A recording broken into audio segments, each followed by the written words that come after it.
With the NBA trade deadline just 6 days away, the New York Knicks are staring at a moment of truth. Do you push your chips in, or do you risk wasting another prime year of Jalen Brunson? Today I'm joined by Mike Vaccaro, lead sports columnist in the New York Post, and I put him on the spot. If the Knicks make no major move at the deadline, is this a vote of confidence or is this a flat-out failure? The conversation begins right now. Hi, I'm Mike Spendley, host of From the Bench, a Knicks podcast. I was a ball boy for the New York Knicks in 1973, the last time they were able to win an NBA championship. My guest today is Mike Vaccaro, lead columnist for the New York Post. We had Mike on a couple of months ago back, I think it was about November 6th, and we talked at that time about Giannis, those rumors after the Knicks had righted the ship early on. Is that something that was on the back burner or something that was still thought about? And this was Mike's response. If Giannis winds up a Knicks somehow this year, it's only because things will have gone completely sideways and they've decided that they just can't go farther with this group. And I think what we've seen the last couple of days is that there's reason to believe this group is going to be what we want it to be, which is a team that's going to get you to the next level and take a couple swings in the final. A little bit of a roller coaster ride from November 6th after we talked. Knicks had a really nice stretch going. They went and they win the NBA Cup, playing really good basketball, get to a point of 23-9, and then lose the 9 out of 11 games. They come back, will set the baseline, and win 4 in a row. But it comes down to the fact that the Knicks gave up 117, almost 118 points per game in that 11-game stretch. And in the last 4 games, highlighted by a season low of 66 held to the Brooklyn Nets, they've held teams to 88 points.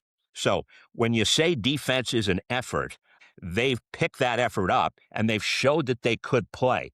Is it enough, do you think, to show that they are back on track, or is it still too little time to see?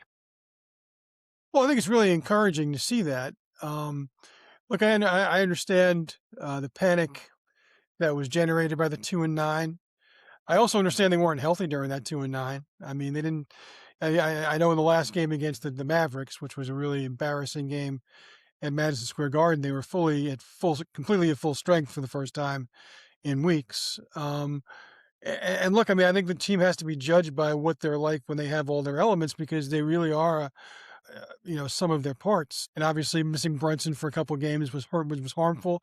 Missing Hart for a number of games wasn't good. And look, they're always going to have these random games where Mitch can't play because they're trying to maintain him until the spring. I thought, I'm not going to say that what they were in the third quarter against Toronto the other night is what we should believe they are, but it certainly showed what they can be. And it certainly showed what they are when they have all their pieces in place and when they're able to put them out there together. I mean, it was the second night of a back-to-back. It was in a hostile environment. They were losing the whole game, and then all of a sudden they were up by 15. And I think that tells you something. And, not unsurprisingly, part of the element there is, Cat had 22 rebounds. We forget, we talk about what a disappointing year he's had, and he has offensively. He's also leading the league in rebounding, which is, not a small thing. And I thought the pass that he made the other day, it wasn't just the pass, but you're going to see probably the rest of the year because it's one of the great plays in the NBA all season. But the reaction, too, of the team in that moment, it had been a while since you've really seen the team excited about itself. And obviously, when you're playing well, it's easier. But, I mean, that's the thing. I mean, I still maintain that if this team is going to be able to be healthy, and of course, it's a big if, that's the version of the team we have to judge, because that's the team that you expect is going to have to go and do the load, come the spring when they start the playoffs. Look, I know Leon Rose is a little bit hamstrung with both the salary cap, the concerned second apron, and whether or not the Knicks could muster up enough, okay? But again, we'll get right to the main question that we said in the open. If the Knicks make no major move at the deadline, is that a vote of confidence for this team or a flat-out failure? Well, look, I think there are ways they can upgrade a little bit. I mean, I know it's no secret they'd love to turn Yabusele into a player who's a a little more productive than he has been, which is unfortunate because I know I was a big advocate for that move, and I just think he's had a disappointing year. I mean, if they could get another big to help, instead of what he's been producing, that would be tremendous. And I think that's definitely on Leon's plate. I mean, I think they'd still love to be able to upgrade the backup point guard position. I know Tyler Kola can be a feel-good story, but there's also some games you just can't play him. Philadelphia being a great example of the difference between when he was a main cog of the first two games and just a small part of the second game. I mean, obviously he had a great game the other day in Toronto. There are still games he can be useful, but I think they would love to be able to upgrade that position. And look, I think the thing that we're talking about here is Giannis, and I get that Giannis is out there. Giannis has made no secret about the fact that he'd like to play for the Knicks at some point. And now he wants to. He's softly demanded a trade. Looks like the Bucks are gonna deal him. And look, I mean, I'm here to tell you, I think it would be a big mistake. I just do. And I love Giannis as a player. I mean, you can't kill a move that will bring a top 5 player to your town, but it's gonna cost something. It's clearly going to cost Cat, and I suppose you can certainly justify that. But who else is going to go? Is it going to be Anunoby? I mean, he's probably your most valuable next available asset, and I wouldn't part with Anunoby. And even before we get to that part of it, Giannis isn't even going to be able to play for 6 weeks, so you're going to lose a couple of guys you already have. You're not going to have Giannis, and now you're going to try and play 6 weeks of NBA basketball when you're trying to jockey for playoff position. I wouldn't want to do that. I mean, I get it. That might sound short-sighted, but also, the injury that Giannis has is a calf injury, and it's his 3rd calf injury of the year. And if one thing we've learned about sports in the last couple of years is that calf injuries are a lot of times a gateway drug, if you will, to an Achilles. And that's all you really need if you're the Knicks, is to acquire Giannis. And 3 weeks later, he blows out his Achilles and he's gone next year too.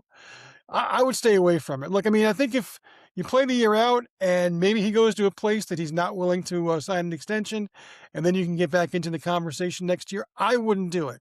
Now, I realize that may sound overcautious and maybe having too much faith in the current mix of players, but I wouldn't disrupt what I think still has the opportunity to be a good mix. That's just me, though.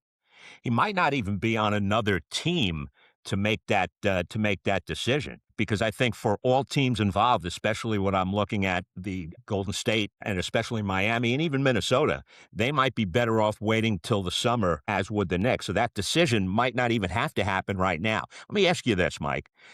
And you've seen a lot of trade deadlines over the years. Mm-hmm. How much pressure do you think that Leon Rose actually feels? I know he's a cool customer, doesn't say anything to the press, not just to make a move, but to make the right move for the long term or getting to the NBA Finals with this team. Is there a lot of pressure on him, do you think? Well, like you mentioned, Mike, I think it's all speculation because none of us have talked to Leon for 5 Yeah. years. So I suppose he's kind of a man in his own fortress of solitude when it comes to that. I mean, look, I'm sure he does. I mean, there's pressure because of the way the East is this year. It's winnable. I get it. The Pistons have been terrific. They lost last night. They're going to lose some. I mean, they still haven't won a playoff series together. So, if you're talking about the climb of a team, they probably have to figure that one out first before, maybe the Pistons are going to be some kind of crazy story. But okay, the Pistons are in your way, but you've shown you can beat the Pistons in a playoff series. The Celtics, I get it. They might get Tatum back. They might not. They've been terrific, but they're also diminished from where they were last year, even if they get Tatum back. I mean, we can go, chapter and verse through the rest of the East. The East is there to be had. And I think Leon knows that. It's there to be had in a way it might not be next year or the year after. You just never know about these things year to year, especially considering where Giannis might land. So sure, I think that there's pressure in the sense that he wants to maximize this opportunity. And look, I mean, they made no bones about it when they replaced the coach, that their goal this year was NBA Finals or bust. And James Dolan reiterated that on the radio a couple of weeks ago. And you know what? It's a fair expectation. It really is. And so from that standpoint, I think you can then draw a conclusion that Leon probably feels some pressure to make sure that at the very least that they have he's able to maximize the opportunity they have this year. Now, does that mean getting Giannis? Does that mean figuring out a way to finagle the apron stuff with who you would acquire? That's all on his table and a little too complicated for my simple brain to really kind of figure out. But, speaking just as a human being, I'm sure he feels like he needs to get this team to the finals any way they can and in any way that he can help. Let me ask you this because obviously there's some dysfunction there. It's been obvious, both from statements that Karl Anthony Towns has made and definitely body language statements that players such as Josh Hart has made and Mikal Bridges. If you're the Knicks, and I'd even ask your opinion, do you believe you can truly win a title with Karl Anthony Towns as a central piece? Yes, I do. Look, he's not a guy who's unaccomplished. This is a multiple all NBA player. He was an all NBA player last year. There are still some who would argue he belongs to be an all-star this year. When we talk about how disappointing he has been this year, it's grading him on a curve to what we've seen him in his career. And he's still young enough to where you wouldn't have thought this would be something that you could explain away because of age or the erosion of skills. He's still a very good player. Clearly, look, there's no mystery. He has struggled in the new system. He and Mike Brown have struggled to get on the same page together. And that's as much on Brown as it is on Cat to figure that out. I just go back to last year. One crazy bounce. The Knicks were in the finals last year. And who's the center on that team? It's Karl Anthony Towns. And the conference, theoretically, is worse this year. So, I absolutely believe you can get to the finals. Then once you get to the finals, it's anybody's ballgame. So then you would have to also say that they could win the finals and win a championship. So, yes, I don't think we're talking about wondering if the Knicks can win with John Gianelli or Herb Williams. This is a very good player. So yes, you can, but they can't win it with this version of Cat or the version of Cat we've seen too often this year, where it's not even that he's playing poorly, but you can't have a game where Karl Anthony Towns takes 5 shots, and there have been games like that before. You can't have a game where Karl Anthony Towns only gets 3 rebounds, or doesn't play in the fourth quarter because he's in foul trouble. That version of Karl Anthony Towns is untenable. But the one that we've also seen, and quite a bit this year, in fairness, is one that you can absolutely win a championship with. It's funny because obviously against Toronto the other night, he made such a terrific pass where he rebounded it, threw it before he got out of bounds to Bridges. Okay. It's a shame because when he's not taking shots, he's not that involved in the offense. And really, you can make a point that he's one of the best passers that the Knicks have. And when he's not involved in the offense, you miss that. The other night was a perfect example of that. And obviously, we need his play off the backboards. That being said, say the team is going to stay pat, albeit a minor move. I think you would classify, this is not a secret, Jose Alvarado out there, and even Yves Missy in terms of some help. The fact that, even for next year with a backup, I think those type moves might be possible. And even if they go and re-entertain Giannis in the summer, those moves would not cripple them in terms of what they can do because they'd also have a couple of first-round draft picks they could use in the deal as well. So how active and how much have you heard that Alvarado is truly out there and Yves Missy is as well from New I've heard Orleans? he's out there. I've heard the Knicks are this is where you get to the intricacies of the salary cap and maneuverability and flexibility, and that's where the Leon has to really kind of be clever with what he's able to do. And I think I go back to Giannis because I don't think you can talk about him enough. It's interesting, that sounds like it would be a win now move. You get a guy like that, but in a lot of ways, if you're the Knicks and you do that, you're doing that for next year. Again, because he's not going to be available for a while, and you don't know what version you're getting when he comes back. That's kind of a futures bet, because you're kind of by doing that, you're saying we can't win this year. And I just don't believe the Knicks believe that. I don't think they're going to squander this opportunity knowing that it could be entirely different next year. I think if you're going to have Giannis on your team, you absolutely need him to go through a full training camp and get used to Brunson specifically, but everybody else around him. And so now we're just, which is why I brought it back up, because you talk about the things that can help them get to the finals this year, or get as far as they can this year. You're looking for guys who can help you immediately. You're not looking for a futures bet. And look, that's what Giannis is right now. It sounds weird to say, but it is, especially because there are teams that could acquire him because they have really good assets that don't include crippling their foundation. But any iteration of what the Knicks would do to get Giannis cripples their current foundation, and you just can't survive that. We saw what they looked like when they were diminished over 11 games just recently, and that sent them from a very comfortable second place in the East to where they were like swimming to stay, comfortably north of the play-in zone. So, that's what happens if you're acquiring Giannis. You're looking at a month of difficulty, and then can you recover from that in time to make a serious run? I think that's implausible. Well, I think because of the potential injury, and again, we always talk about the calf injuries leading up to the Achilles. I'm really amazed at the amount of Knicks fans that don't seem to care about that and don't seem to care about the gutting a starting team that really, how could anybody even think of getting rid of OG Anunoby? Mikal Bridges, to a point I can see, but I still think Mikal Bridges is a strong part of this team. And I think that what he showed the other night, if he's capable of getting there, I believe that Mikal Bridges can still help this team. So I'm amazed. People just want the Carmelo Anthony to come in and be a savior. And right now, that's not the way the Knicks have been built, Michael. Mike, you know this as well as I do. The old saying is never truer than it is when you apply it to the Knicks about those who don't heed history are doomed to repeat it.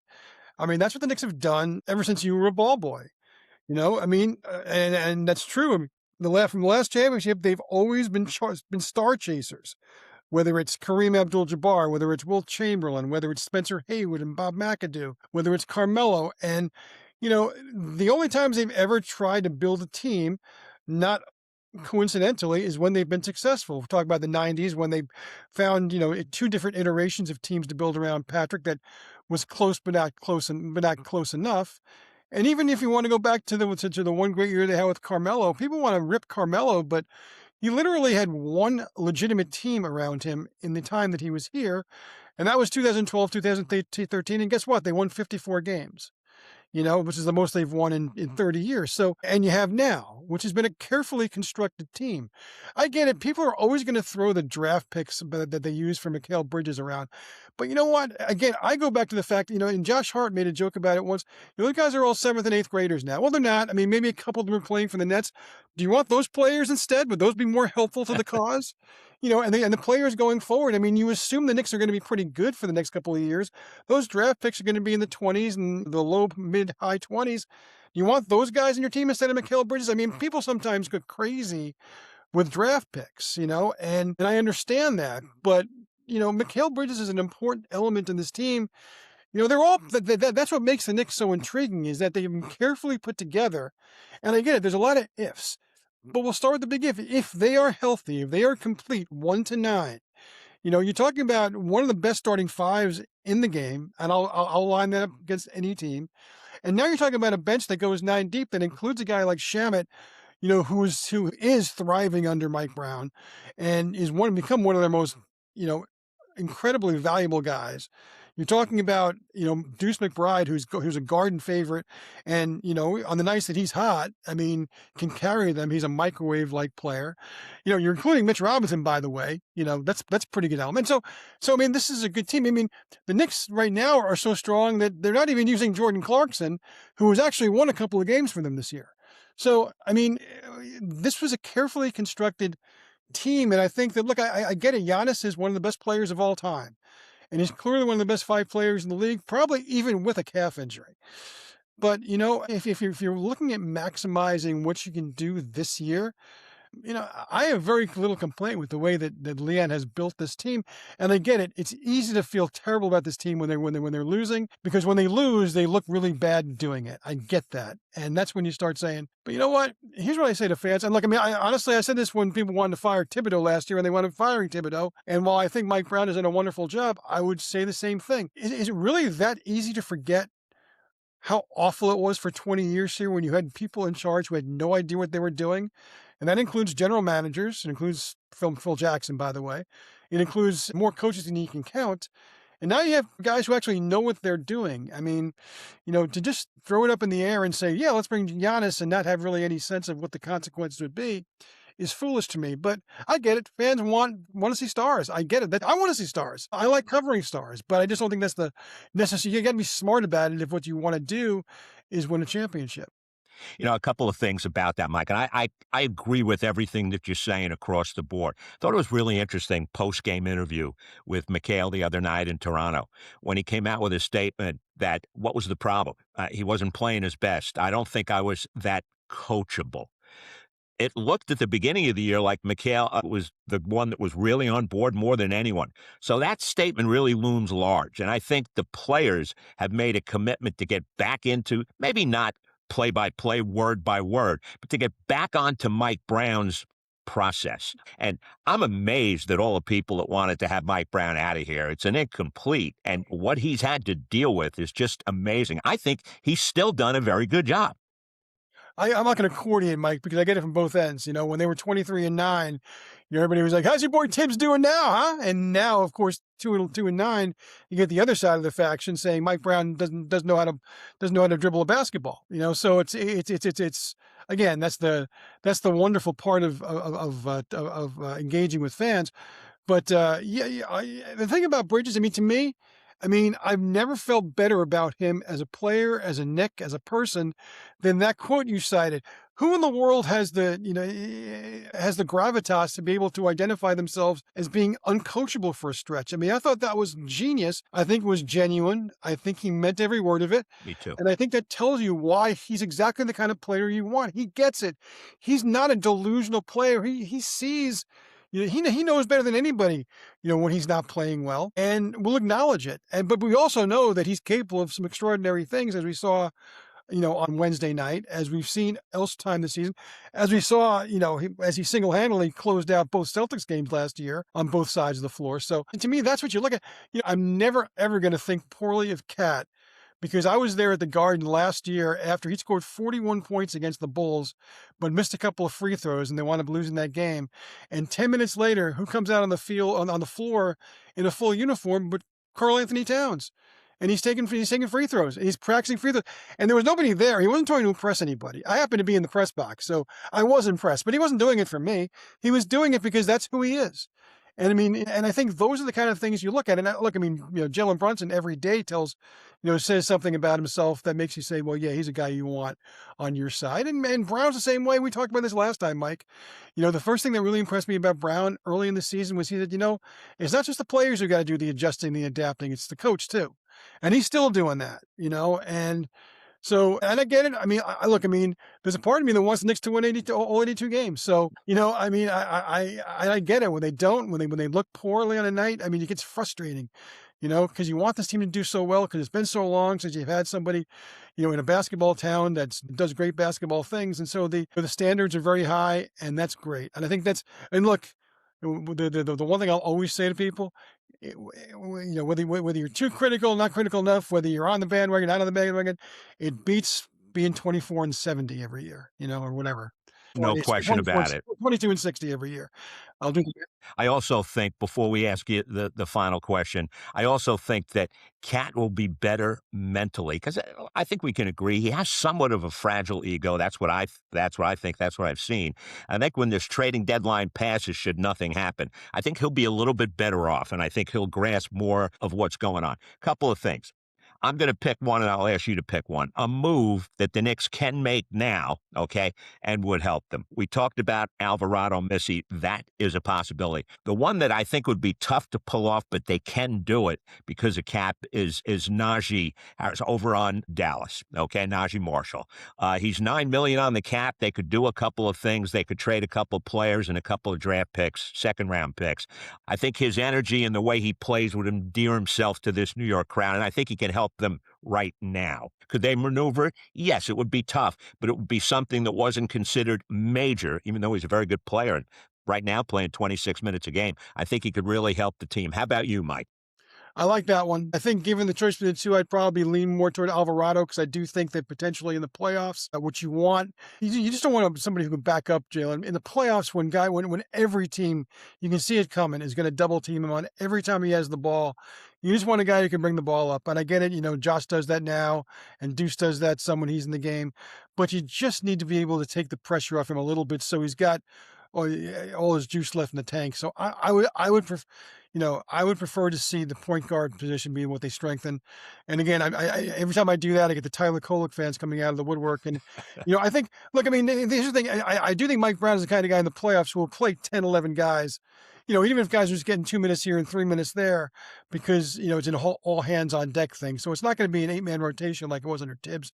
I don't think so. There'll be a place for a Tyler Kolek unless he's involved in a deal to get somebody like Alvarado. But I just think you need somebody that you can go to every game. And the only problem with Kolek right now is that you just know there are certain games you can't play him because he's just not going to be effective, when he's going up against Maxey and Edgecombe, for instance, against the Sixers. And there are I don't think he'd be a great matchup against the Pistons, for instance, either. And they're array of guards. So, but I think in a perfect world, Kolek would solve those deficiencies and be that guy. I just don't know that you can ask him to do that this year.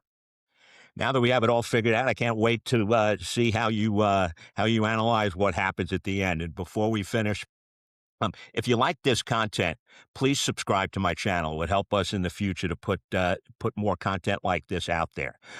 So please hit the subscribe button at the bottom right of the screen. And please send your email to michaelspendley.com, and I will get you information out on our VIP club in the huddle. We'll do some live broadcasts. We'll have some interviews with some Hall of Fame Knickerbockers that went through championship seasons and some discounted merchandise as we move forward. That's michaelspendley.com. Send me that email, and I will take care of the rest. Michael, as usual, terrific guest. I appreciate all your feedback. As I've said to you in the past, I love reading your stuff, and I follow everything you write, not just about the Knicks, but I'm very curious to see what happens here with the trade deadline. Maybe we'll talk again in a little bit before the playoffs, sir. Anytime, Mike. Great talking to you as always. Thank you, Mike. That's Mike Vaccaro, lead sports columnist for the New York Post. I thank you for joining us today on From the Bench, a Knicks podcast, and stay focused.